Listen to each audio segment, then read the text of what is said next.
তো গাইস, প্রথমে টিকটক ভিডিওটা দেখুন, এরপর এর কিছু ফানি কমেন্ট পড়বো। Let's go.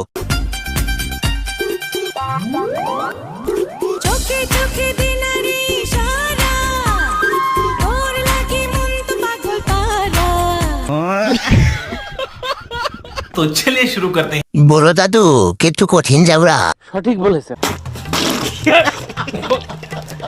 লোহা 100 বছর মাটির নিচে থাকলেও চুম্বকের সঙ্গ পেলে ঠিকই সহবাস করে। যত দাদা নাতে হোক, দাদির কিন্তু হিংসা হবেই। সঠিক বলেছেন।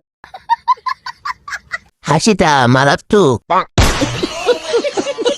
গাইস, আজকে সকালে আমি মারা গেছি। না না, গ্রাস খাইছি। দাদা জোয়ানকালে সেই হিরো ছিল।